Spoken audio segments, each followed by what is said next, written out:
I'm sure you've seen it. If you advertise on Facebook and most other platforms, the costs of advertising rise every single year.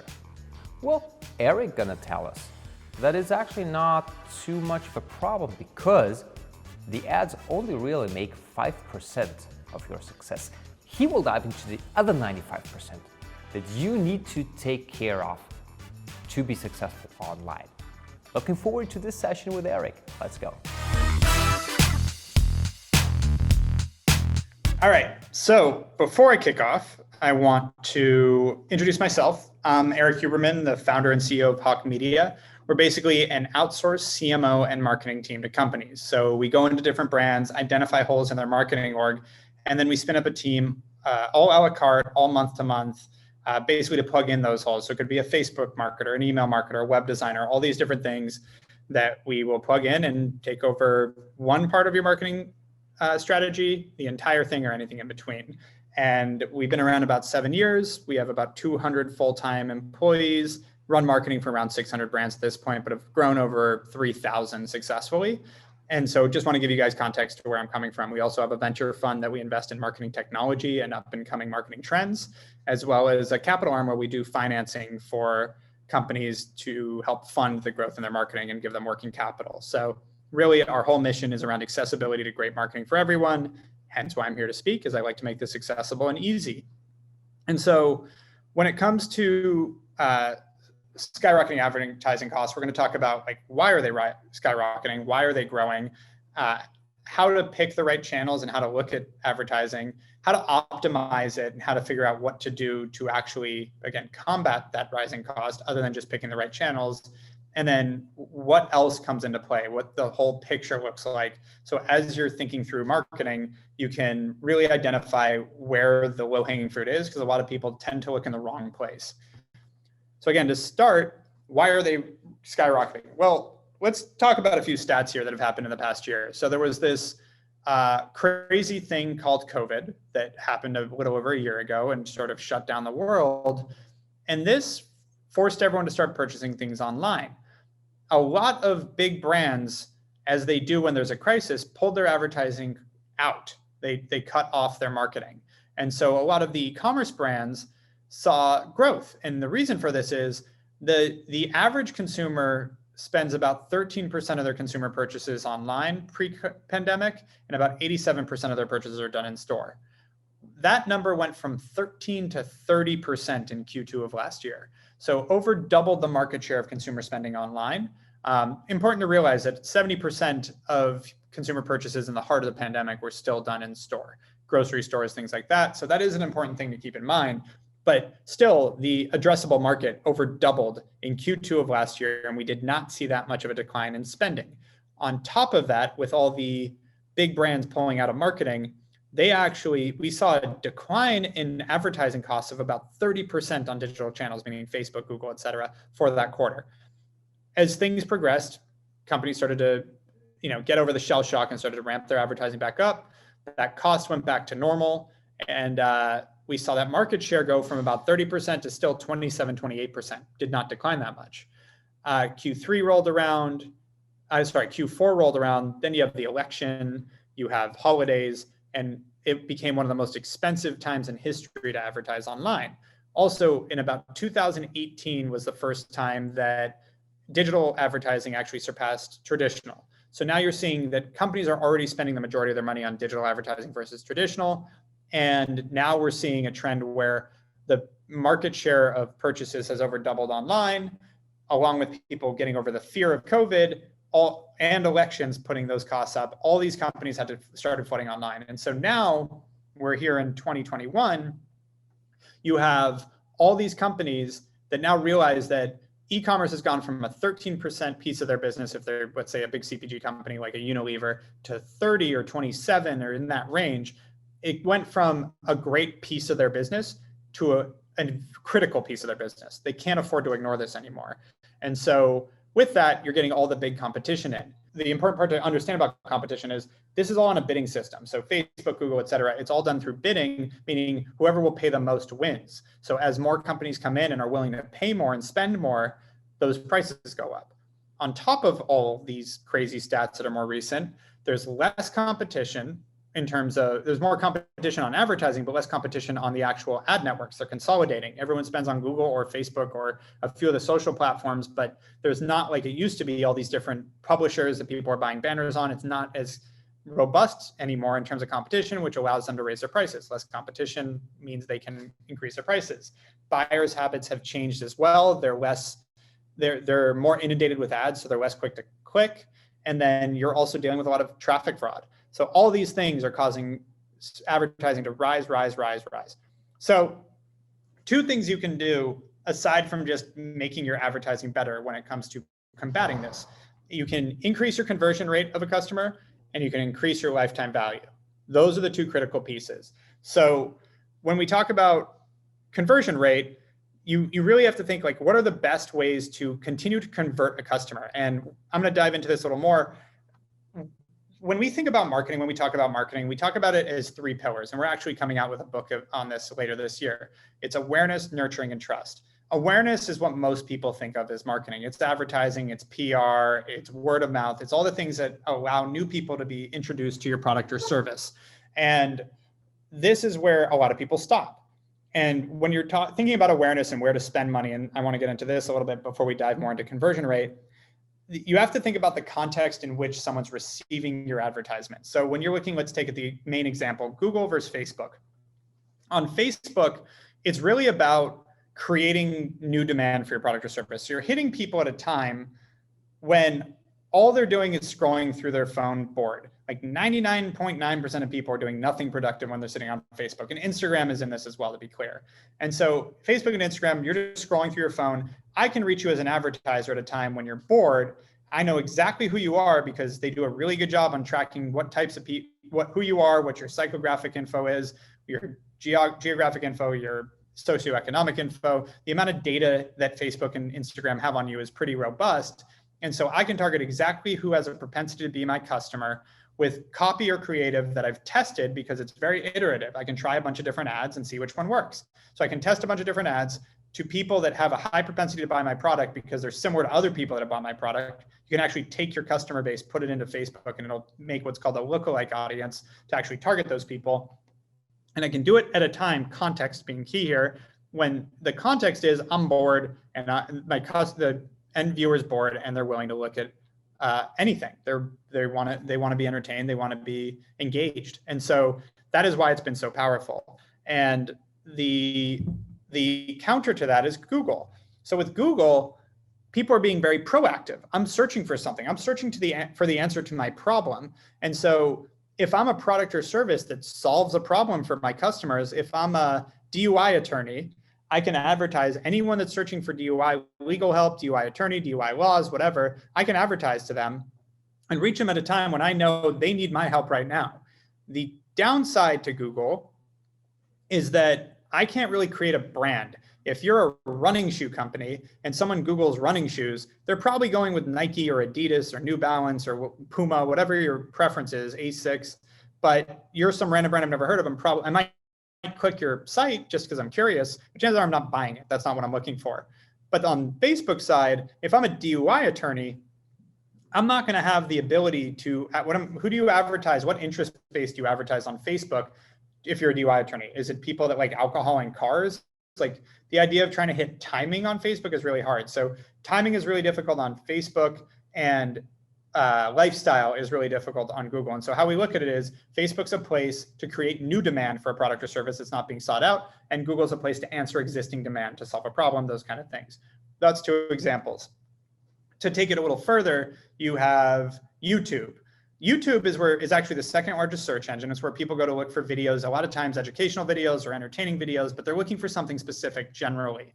And the way the pre-roll ads work on YouTube, the ads that pop up before you watch a video, they're actually pretty interruptive, and we haven't found them to be that effective. Everything I'm saying is in hyperbola, but like you have to understand that there's exceptions to every rule, but these are general best practices. We haven't seen that way of using YouTube perform great, but when you use influencers on YouTube and you actually ingrain yourself in the content, if you've got someone reviewing running shoes and you have them review yours, people are seeking out that person to review shoes and they review yours. That's where you can drive sales and business. Twitter, really used for more seeing what specific people are saying and more one-to-one communication than it is just reading your news feed. And so they haven't seen as great performance on Twitter because you're just interrupting. I'm not looking for random content. Same thing with Snapchat. It's getting better. Their stories have gotten better, but it's struggled over time because it was much more about groups of people sending disappearing messages together originally. TikTok is the one that I think is actually going to be really interesting as it builds out. They need to do a much better job of having information on their users, and they need to do, which is ironic given all the political gripe about all the data they're collecting, but they need to have more information on their users and they need to build out their ad product. But from a usage standpoint, it's even better than Facebook or Instagram, where your newsfeed's still generally the people you follow or you're friends with. With TikTok, everybody's watching the random pages that have a crazy algorithm to keep you engaged, to say like, oh, you spent 10th of a second more on this video than this, so you want more like this. And they've done a great job of that, which means you're used to receiving random videos, which means if someone creates great content around ads and products, TikTok can be super powerful. So think about these things when you're trying to pick those advertising places, because even though advertising costs are rising, it's still going to be competitive in some senses if you do this right, because no one's going to overspend to a point that it just doesn't make sense. That's every once in a while that it happens, but it's not enough spending that will drive the entire market out of whack. So the next piece is about conversion. So awareness, nurturing, and trust. We just talked about awareness. Nurturing is what you do after you've created that awareness so that you can actually turn it into a sale. The biggest thing marketers miss and CEOs miss when they're looking at a marketing strategy is how do we, or why they look at their marketing on a day-by-day basis, a week-by-week basis, and they don't understand the idea of a purchase cycle or consideration period. What that means is when someone sees an ad, there's an average period between their first impression with you and the time they buy. And from a general global e-commerce standpoint, for $50 average order value, you've got about a 3-week purchase cycle. For $100, it's about 5 weeks. For $200, it's about 6 weeks. And then it trails off after that between 2 and 3 months. So 2 and 3 months for any impulse buy, you can assume at the most. So what that means is if you're advertising today, you've got to watch it 3 weeks, 5 weeks, 6 weeks. You've got to understand your customer's purchase cycle. And this is something you should find out on your own business and really understand your own business's purchase cycle. But people miss this. So what that also means is when you run ads, if you're not doing anything after they click to your website, some retargeting on advertising is not going to do enough. You really have to engage those people so that you can accelerate the purchase cycle and you can increase that conversion rate by staying in touch with them. So some tools to use here, email marketing. That's number one. It's super powerful. And funny enough, pre-pandemic, I was talking a lot about, you'd see headlines like email marketing's dying. And I've been doing it for over a decade and I hadn't seen a single drop in average open rates or click-through rates, two of the main stats. What percentage of people open the email and then click through. The average open rate of an email marketing campaign in e-commerce is about 15% globally, meaning like in the US, but across all brands, and about 3% click-through rate. So that had stayed maintained. Once the pandemic hit, everyone's stuck at home, it actually increased. People are way more engaged on email now, and it's doing even better.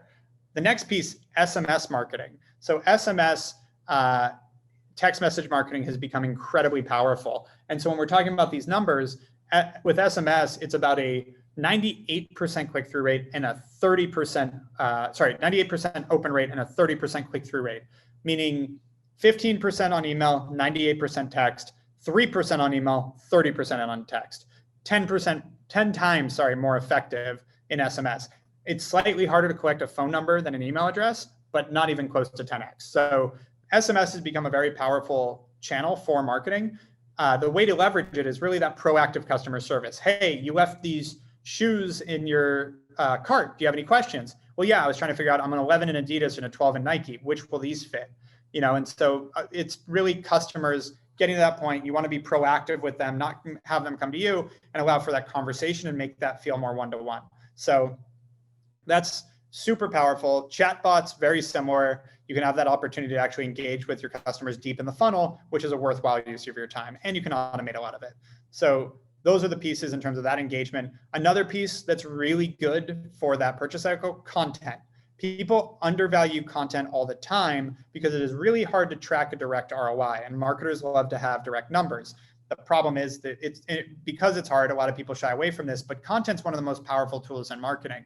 Creating great content, and how we think about it is you want to create content that fits your why, your value proposition. So what is the aspiration that people are trying to achieve when they come and buy something from me? My early adopters, my core customers. So, and I don't mean that in some grandiose way all the time. Let's say you're a sock company, and my goal of buying socks is just to have socks that are comfortable. So we're all about comfort on your shoes or comfort on your feet. Let's talk about other ways for your feet to be comfortable. Let's talk about foot massages. Whatever it is, the idea is let's address the problem that people are trying to achieve and get over with your content. To get more robust about it, let's talk about Red Bull. They're the gods of this. And the thing about them is all they do is create tons of content around high energy things, whether it's jumping out of space or dirt biking or snowboarding or whatever, even music, high energy music, so that when people think about Red Bull, they associate high energy with Red Bull. So when they're low energy and they want to aspire to have high energy, they think about Red Bull. Brilliant way to do it. But you can do that on a much lower scale with just written content, iPhone content. It's really easy. The critical part of this is people will share that content. And so you actually will get more word of mouth by far, because people are a lot more likely to share your content than they are your product pages and your website. If you create great content, they'll share it around. They will also engage more without just being a purchasing decision. They'll actually engage with your company aside from just, am I going to buy this or not, which allows them more engagement, more trust to be built, which we'll talk about in a second. And they'll have a higher chance of buying. Also, we're going to get more into lifetime value. This will allow them to come back over and over again, engage with you. Like, they already saw your products, they know them, but if you keep creating great content, they'll keep coming back and then go, you know what, I will buy those shoes. So you're inherently going to create more purchases by creating great content, as well as juice word of mouth, which is still the lifeblood of marketing. We like to think about when we're doing advertising and we're trying to get new customers, we're targeting your early adopters, the people that don't need to hear about it from a bunch of friends to buy generally. They just need to see a great ad and see some good content, and they'll buy on their own. And then they'll go tell a bunch of other people, which is called a K factor of viral coefficient, which means every person that we sort of buy through advertising to be a customer brings a certain amount of people with them. Things like content will increase that K factor and allow you to get more people, which will, again, increase your ROI on that advertising from a blended standpoint. Meaning, if I buy one customer and they cost me $10, but then they bring 4 people with them, well, now it's 5 people for $10. So it really costs me 2 now. That's much more justifiable than 10, just using random numbers, but you get the picture. So content, super powerful. These are all things around nurturing. Again, keep in mind the purchase cycle, and I will be sharing a deck around this as well. The last piece, trust. And trust, synonymous with brand, is all about building that trust and that relationship with your customers. 75% of people won't buy from a company they don't inherently trust. And so, and different companies require different levels of trust. If it's something you ingest, you need to know a lot more. And in the beginning, that trust is from third-party validation. It can be press, it can be experts, it can be endorsement deals, it can be influencers, it can be testimonials, it can be content, a lot of different things. Content helps because it helps the customer understand what you stand for and where you're coming from. Just like having a conversation, and as an individual, you start having that conversation, they're going to trust you more. And so that trust is really important to build in the beginning when they've never heard of you. Later on, if you're Coca-Cola or McDonald's, I love the examples because trust becomes brand, which is whatever you're consistent with. So McDonald's is a great example of this, where it's consistent in terms of, like, what a Big Mac tastes like anywhere in the world. A Big Mac is a Big Mac is a Big Mac. So if you like that, you're going to get it. They're also consistent about being unhealthy. McDonald's was synonymous with the obesity epidemic in the US for a long time. So, like, it goes hand in hand, where you're going to get the good and bad. Whatever you're consistent with becomes your brand and what people trust about you. And so if nobody dies eating McDonald's directly, people might be okay with eating it. And they also might be okay with being obese. Like, that is part of McDonald's brand at this point because they've been consistent with it. And it'll take a lot to fight that off. Early on, you have a lot more latitude to define your brand and really build out what that is. But make sure consistency is super important in your product and your service. And the things that you want to stand for, you have to really stand for so that people grow to trust that. And you want to consistently get that third-party validation too, because they consistently look for other ways to trust you. So it's a constant, all of these channels are a constant ebb and flow and moving pieces, which we've learned, like, that flexibility in your marketing is super important to continue to sort of morph it, treat it like Play-Doh, try different things, mold it. that becomes critical in an ever-changing world, including when advertising costs are skyrocketing.